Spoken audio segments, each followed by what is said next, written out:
तो page number NCERT 467, वहां पर एक वर्ड है वैक्यूम ट्यूब। तो हम लोग अब जान रहे हैं वैक्यूम ट्यूब के बारे में, ठीक है। इसी को वॉल्व भी कहते थे, ठीक। अब वैसे तो सीबीएसई में ये टॉपिक इतना इंपॉर्टेंट नहीं है, पर मैंने कहा था हम लोग थोड़ा सा डिटेल में पढ़ेंगे एनसीईआरटी को भी, क्योंकि एनसीईआरटी में लिखा सब कुछ है, बस हम उसी चीज को अच्छे से पढ़ रहे हैं पूरा का पूरा, मतलब एनसीईआरटी की लाइन टू लाइन क्लियर कर रहे हैं पूरी, ठीक है। अब एनसीईआरटी में मत देखो, मैंने बताया कि वहां पे एक वैक्यूम ट्यूब लिखा हुआ है, वो क्यों लिखा हुआ है ये मैं आपको समझा रहा हूं। देखो, ऐसा नहीं है कि सेमीकंडक्टर में ये दोनों चीजें होती हैं, असल में ये चीज वैक्यूम ट्यूब में भी होती थी। मतलब ऐसा नहीं है कि सेमीकंडक्टर से ही ये चीज होंगी कि control flow of charge carrier और एक डायरेक्शन में जो करंट वाली बात है, ये चीज सिर्फ सेमीकंडक्टर पे ही नहीं है, ये चीज वैक्यूम ट्यूब पे भी है ना। तो हम लोग यही जान रहे हैं कि कैसे ये चीज आपकी वैक्यूम ट्यूब पर है, ठीक। तो देखिए, देखो, सबसे पहले वैक्यूम ट्यूब की शुरुआत नहीं, पहले इन्वेंशन। तो इन्वेंशन करने वाले साइंटिस्ट का नाम था सर जॉन फ्लेमिंग। इस बंदे ने सबसे पहले वैक्यूम ट्यूब के बारे में इन्वेंशन करा, यानी कि सबसे पहली इन्वेंशन जो वैक्यूम ट्यूब की करी गई थी, वो करी गई थी सर जॉन फ्लेमिंग के द्वारा। और कब करी गई थी ये चीज? तो ये चीज करी गई थी 1904, यानी कि 1904 में सर जॉन फ्लेमिंग ने सबसे पहली बार वैक्यूम ट्यूब को इन्वेंट करा। फर्स्ट इन्वेंशन जो वैक्यूम ट्यूब का हुआ। दूसरी चीज, इस वैक्यूम ट्यूब को एक नाम से और बोला गया, वो क्या बोला गया? ऑल्सो कॉल्ड थर्मियोनिक ट्यूब, ठीक है। और वॉल्वे भी इसी को बोलते थे, ठीक है। अभी बताऊंगा वॉल्वे का मतलब, फिलहाल अभी सीख रहे हैं। तो ऑल्सो कॉल्ड थर्मियोनिक वॉल्वे, इसी को हमने थर्मियोनिक ट्यूब या थर्मियोनिक वॉल्वे में बोला। तो वैक्यूम ट्यूब का दूसरा नाम क्या बना? थर्मियोनिक वॉल्वे, ठीक है। अब यार ये दिखता कैसे, मतलब वैक्यूम ट्यूब होता कैसे था, अगर इसे समझे तो वैक्यूम ट्यूब ऐसे होता था, देखो ध्यान से। वैक्यूम ट्यूब एक ट्यूब होती थी इस तरह से। इस ट्यूब में एक साइड पे तो हम लगाते थे एनोड, ठीक है। एनोड के में कैसा चार्ज हो गया? पॉजिटिव। और दूसरी साइड क्या होता था? कैथोड। लेकिन वो एक हीटिंग फिलामेंट होता था, हीटर की तरह, ठीक है। तो कैथोड होता था। अभी बताऊंगा धीरे धीरे सारी बातें, ठीक है। इसको हीट करने के लिए हम यहाँ पे हीटेड बैटरी लगाते थे, मतलब ये एक बैटरी होती थी जो इसे हीट करेगी, और हम कैथोड और एनोड को दोनों को यहाँ पर बैटरी से जोड़ देंगे। इसे कहते थे प्लेट सप्लाई या एनोड सप्लाई, ठीक है। ये भी हमने एक सप्लाई लगा दी, ठीक है।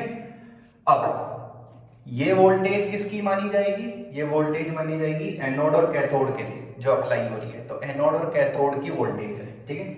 इस वोल्टेज का क्या काम है? इस वोल्टेज काम है इसे हीट करना। अब समझना होता क्या था। अच्छा, ये बीच में सारा क्या है? तो बीच में सारा का सारा क्या है? वैक्यूम। तो बीच में ही सारा का सारा आपका वैक्यूम है, वैक्यूम स्पेस है, ठीक है। और ये पूरा एक वैक्यूम ट्यूब है। ऐसे होता था कुछ वैक्यूम ट्यूब के अंदर। अब समझो क्या होता है। जैसी ये बैटरी, इस बैटरी का काम होता था इस एलिमेंट को हीट करना। जैसे बेरियम ऑक्साइड की ये फिलामेंट लगा दो आप, बेरियम ऑक्साइड बहुत जल्दी हीट हो जाता है और इलेक्ट्रॉन निकालता है ना, क्योंकि बहुत जल्दी थर्मल एक्साइटेशन करवाता है इलेक्ट्रॉन का। तो होता क्या था, जैसे ये जो है हीट करता था, तो यहां से जो इलेक्ट्रॉन है वो धीरे धीरे एमिट होते थे इस तरह से, ठीक है, इजेक्ट होते थे। तो ये एक हीटिंग फिलामेंट होता था, यूं सोचो। और ये इलेक्ट्रॉन कहां जाएंगे? तो सोचो, पॉजिटिव नेगेटिव को क्या कर लेगा? अट्रैक्ट। तो ये जो है इस तरफ को जाना शुरू हो जाएंगे ऐसे, ठीक है।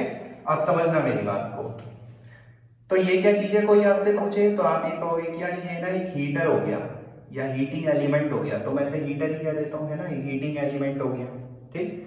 तो ये होता था कुछ वैक्यूम ट्यूब के अंदर की एक ना हीटिंग एलिमेंट होता था, हम उसे हीट करते थे, ठीक है, ताकि वो अपने से इलेक्ट्रॉन इजेक्ट करे, ठीक है। और हम ये जो वोल्टेज हमने लगा रखी है, ये जो इधर पॉजिटिव नेगेटिव कर रही है, ये जो हमने वोल्टेज लगा रखी है, उस वोल्टेज से अट्रैक्ट होकर के ये आ जाते हैं। तो अगर आप यहाँ पे समझो चीज को, तो यहाँ पर एक चीज समझ में आती है कि जितना ज्यादा ये पॉजिटिव होगा। अब मैं आपको एक एक लाइन क्लियर कर रहा हूं। सबसे पहले कि किस तरह से कंट्रोल फ्लो कर रहा था, ये किस तरह से कंट्रोल कर रही है। देखो, जितना ज्यादा ये पॉजिटिव होगा, जितना ज्यादा ये एनोड पॉजिटिव होगा, उतना ही ज्यादा नंबर ऑफ इलेक्ट्रॉन अट्रैक्ट होंगे, ठीक। और जितना ही कम ये पॉजिटिव होगा उतने कम इलेक्ट्रॉन अट्रैक्ट होंगे, है ना। तो जितना ज्यादा आपका ये पोटेंशियल है, यानी कि जितना ज्यादा ये पॉजिटिव है उतना ज्यादा इलेक्ट्रॉन अट्रैक्ट होंगे, है ना। और जितना ही कम ये पोटेंशियल है, यानी कि जितना कम ये पॉजिटिव है उतने ही कम आपके इलेक्ट्रॉन अट्रैक्ट होंगे। तो सबसे पहली चीज क्या थी, इस सप्लाई को चेंज करने से यहाँ पे चार्ज की जो कैरियर है इसे कंट्रोल करा जा सकता है, जैसे भी मैं बता रहा था। तो कंट्रोल तो ये भी कर रहा है, ठीक है। यानी कि आपको क्या क्या पता चल रहा है यहाँ से, पहला पॉइंट ध्यान सुनते हैं ना। पहला पॉइंट ये पता चल रहा है कि इस सप्लाई से आप यहाँ पे इसको कंट्रोल कर सकते हो, ठीक है। तो मैं यहाँ पे डायरेक्ट लिख दूं, control the flow of electron by varying voltage between anode and cathode, ठीक है। एनोड और कैथोड की जो वोल्टेज है इसको बदलने से ये नंबर ऑफ इलेक्ट्रॉन आपके चेंज हो सकते हैं। दूसरा पॉइंट क्या है, अब second point, conduction of electricity but direction only. Obvious है, हो रही है भाई, आपके इलेक्ट्रॉन कैथोड से एनोड जा रहे हैं, तो जो आपका करंट है वो एनोड से कैथोड ही तो आएगा, सही बात है ना। तो वन डायरेक्शन तो हो ही गई, तो इसे मैं लिख ही देता हूं कि वन डायरेक्शन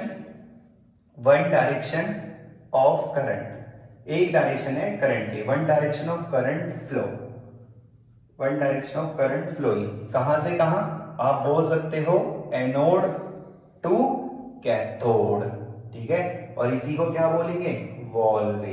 पता है वॉल्वे किसे कहते हैं, वॉल्वे कहते हैं जैसे आप लोगों ने बाइक और साइकिल के टायर में देखा होगा, वॉल्वे होता है जिससे हवा बढ़ते हैं टायर में, है ना। वॉल्वे है वो एक छोटा सा, ठीक है। या तो उससे एक टाइम पर एयर अंदर ही जाएगी या तो उससे एयर बाहर ही आएगी, पर एक टाइम पे एक ही चीज होगी, या तो हवा उसमें से अंदर ही जाएगी एक बारी में या तो बाहर ही आएगी। तो वॉल्वे हुआ ना, वॉल्वे मतलब या तो सिर्फ अंदर ही जाएगा या तो सिर्फ बाहर भी आएगा, एक ही चीज, एक ही काम होगा।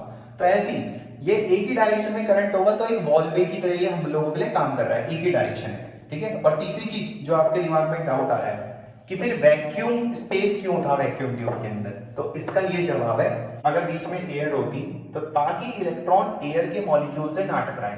क्यों, उससे क्या हो जाएगा, क्योंकि अगर यहाँ पर एयर होती और इलेक्ट्रॉन एयर के मॉलिक्यूल से कोलाइड करते टकराते तो ये यहाँ पे एनर्जी को लॉस करते हैं, ठीक है। तो एनर्जी लॉस ना हो इस इलेक्ट्रॉन की, ये सीधा यहाँ जाए और पूरी एनर्जी करंट में कन्वर्ट करें, ठीक है, कहीं पर भी कोई चीज का लॉस ना करें। तो एनर्जी लॉस ना हो इसलिए बीच में से मॉलिक्यूल हटाए, यानी कि बीच में हमने कैसा स्पेस बनाया, वैक्यूम। तो कोई पूछे आपसे कि फिर इसमें वैक्यूम क्यों है, तो इसका तीसरा जवाब क्या है आप लोगों के पास, थर्ड ऑप्शन जो तीसरा जवाब है आपके पास कि यार वैक्यूम क्यों है, तो अभी मैंने जवाब दिया क्योंकि वैक्यूम का कारण ये था, वैक्यूम का रीजन मैं यहाँ पे लिख रहा हूं, because electron collide with air molecule, क्योंकि जो आपके इलेक्ट्रॉन हैं वो आपके एयर मॉलिक्यूल से टकराएंगे एंड लॉस्ट एनर्जी, और यहां पर ये जो है एनर्जी का क्या करने वाले हैं, लॉस करने वाले हैं, ठीक है। क्लियर हो गया। तो ये तीन बातें आपके सामने होनी चाहिए, अब समझ लें फटाफट से। वैक्यूम ट्यूब के पास भी ऑलरेडी ये दोनों चीजें थी, वैक्यूम ट्यूब भी आप देख सकते हो कि कंट्रोल कर सकती है अपने चार्ज फ्लो को। दूसरी चीज, एक ही डायरेक्शन में जैसे सेमीकंडक्टर कर रहा है ऐसी ये भी एक ही डायरेक्शन में करंट बना सकती है। तीसरी चीज, वैक्यूम ट्यूब में वैक्यूम इसलिए होता है ताकि इलेक्ट्रॉन अपनी एनर्जी कहीं और लॉस ही ना कर पाए, ठीक है। तो अब क्वेश्चन ये है कि जब वैक्यूम ट्यूब ये सब कर पा रही है तो फिर सेमीकंडक्टर का क्या यूज है, ये है ना क्वेश्चन दिमाग में आ रहा है जवाब कि जब वैक्यूम ट्यूब इस सब चीज को कर पा रही है तो फिर सेमीकंडक्टर का क्या यूज है। तो बच्चों इसका जवाब ये है कि असल में वैक्यूम ट्यूब की बहुत सारी लिमिटेशंस हैं, इस वैक्यूम ट्यूब की बहुत सारी लिमिटेशन है। जैसे अब मैं आपको थोड़ी थोड़ी चीजें यहाँ पे समझा रहा हूं, देखो मैं आपको समझा रहा हूं डिसएडवांटेजेस, मैं आपको ये वर्ड सिखा रहा हूं डिसएडवांटेजेस, ठीक है। क्या क्या डिसएडवांटेज होती है, तो इसके लिए आप क्या करोगे, एनसीईआरटी के पेज नंबर 467 नीचे से काउंट करोगे 8th लाइन को। तो जब नीचे से आप 8th लाइन को काउंट करोगे तो नीचे से 8th लाइन पर कुछ बातें लिखी गई है, वो सारी आपकी लिमिटेशन या डिसएडवांटेज है वैक्यूम ट्यूब की। देखो वहां पे क्या क्या लिखा हुआ है। वहां पे सबसे पहला वर्ड ये लिखा हुआ है कि इनका साइज बहुत ज्यादा होता था, इन्हें हाई पावर सप्लाई चाहिए, कम से कम 100 वोल्ट के आसपास लिखा है वहां पर एक वर्ड, ठीक है। एफिशिएंसी बहुत बेकार है, बताऊंगा अभी क्यों। हाई पावर कंज्यूम करेंगे ये, ठीक है, और ये आपके जो है रिलायबल नहीं है, ज्यादा विश्वसनीयता नहीं है। ऑब्वियसली बात है, बहुत हाई वोल्टेज पे काम करेंगे तो कभी भी खराब हो सकते हैं, ठीक है, सारी बातें। तो एक एक करके यहाँ पे लिखो। अब वैसे क्या क्या बोला मैंने, सबसे पहले मैंने आपसे बोला कि ये जो है कंज्यूम करेंगे, कंज्यूम हाई पावर, ये हाई पावर को कंज्यूम करेंगे, ठीक है। दूसरा पॉइंट मैंने क्या बोला, दूसरा पॉइंट मैंने आपसे बोला कि इनका जो है बल्की साइज है। बल्की साइज मतलब बड़े होते हैं, साइज में बड़े होते हैं वैक्यूम ट्यूब, ठीक है। दूसरी कमी, क्योंकि यार इनका साइज बहुत बड़ा है। तीसरी बात वहां पे क्या है, तीसरी बात है हाई वोल्टेज पर ऑपरेट होंगे, हाई वोल्टेज पर ऑपरेट होंगे। कम से कम कितनी, 100 वोल्ट, जो एनसीईआरटी में लिखी गई है, कम से कम 100 वोल्ट चाहिए इन्हें ऑपरेट होने के लिए, ठीक है। और देखो, और फोर्थ पॉइंट भी मैं आपको सिखाता हूं कि लेस रिलायबल है, ये कम रिलायबल होते हैं, ठीक है। तो ये सारी बातें इसके अंदर है, ठीक है, ये इसकी कमियां हैं। अब आप सोच के देखो, टेक्नोलॉजी समय के साथ बढ़ती चली गई, टेक्नोलॉजी समय के साथ बढ़ती चलेगी। अगर आप जहां पे मैंने आपको कहा था नीचे से 8th लाइन पे, उसी के नीचे 2 लाइन नीचे पढ़ोगे तो वहां पे लिखा होगा कि the seed of solid state semiconductor in 1930, इस तरह की बात लिखी है। वहां पे वो क्या समझाना चाह रहा है, वो असल में ये समझाना चाह रहा है कि 1920-1930 के दौरान हमारी टेक्नोलॉजी में एक बहुत बड़ी क्रांति आई, रिवॉल्यूशन आया। हमें लगने लगा कि यार भविष्य में जब चीजें बढ़ेंगी तो क्या हम पे आज जितना स्पेस है, क्या तब भी उतना ही स्पेस होगा, तो स्पेस को भी तो कम करना है। क्योंकि आप देखो वैक्यूम ट्यूब में क्या क्या कमी है, हाई पावर, मतलब ये पावर ज्यादा लेगा, ऑब्वियस सी बात है। यहाँ बहुत सारी वेस्टेज भी तो हो रही है। आप इसे देखो कि आप तो हीट करने में भी यहाँ पर पावर को वेस्ट कर रहे हो, है ना, तो यहाँ पे पावर को भी वेस्ट कर रहे हो और फिर आप इससे काम करवा रहे हो। तो वो जो पावर आप वेस्ट कर रहे हो ना इसे हीट करने में, वो ना, समझ रहे हैं, इसे कहते हैं लो एफिशिएंसी, बेकार एफिशिएंसी है। क्योंकि एक तो आप इसको हीट कर रहे हो, पावर वहां भी दे रहे हो, और फिर आप बची कुची पावर से यहाँ पे जो है इसका अट्रैक्शन करवा करके यहाँ पे जो है इलेक्ट्रॉन को फ्लो करवा रहे हो। तो ये सारी चीजें हमने यहाँ देखी। दूसरा, साइज बहुत बड़ा है, क्योंकि वैक्यूम बनाना पड़ रहा है, तो वैक्यूम मतलब स्पेस देना पड़ रहा है, तो साइज बहुत बड़ा है, ठीक है। तीसरा देखो, लेस रिलायबल है। रिलायबल मतलब जिस पे विश्वास नहीं करा जा सकता, ऑब्वियस सी बात है। हाई वोल्टेज पे काम कर रहा है, देखो तकरीबन 100 वोल्ट, एक हाई वोल्टेज पे सर्किट काम कर रहा है, तो हीट होकर के खराब भी हो सकता है, तो इस पर विश्वास नहीं करा जा सकता ना कि कब तक ये चलेगा, कब तक ये हमारा पार्ट नहीं चलेगा। तो ये सारी बातें हैं। तो वहां पर जो है आपकी एनसीईआरटी में वही नीचे लिखा हुआ है, द सीड, जो बीज बोया गया सॉलिड स्टेट सेमीकंडक्टर का, जो वहां पे देखो लिखा भी होगा पूरा का पूरा एक प्रॉपर, कि जो 1930 का दशक था, वहां पर आपके लिए एक नए सॉलिड स्टेट सेमीकंडक्टर की जरूरत महसूस होने लगी। क्योंकि वैक्यूम ट्यूब पर वो सब था जो सेमीकंडक्टर को इंपॉर्टेंट है। क्यों सेमीकंडक्टर, उन पॉइंट्स जो मैंने यहाँ पर लिए, वो चीज पहले ही वैक्यूम ट्यूब के पास थी, लेकिन उसकी जो डिसएडवांटेज थी उससे भी हमें दूर करना था। तो जब उस डिसएडवांटेज को हमने दूर करा, तब जाकर के सेमीकंडक्टर में वो चीजें तो आई, साथ में कुछ नई चीजें भी हमने यहाँ पर जोड़ना शुरू करा। तो आप क्या करोगे, पहले फटाफट से इसे नोट डाउन कर लोगे, नोट बनाओगे इसके फटाफट से, फिर हम इसको थोड़ा सा और आगे लेकर के चलेंगे। फटाफट से नोट करो बेटा इसे।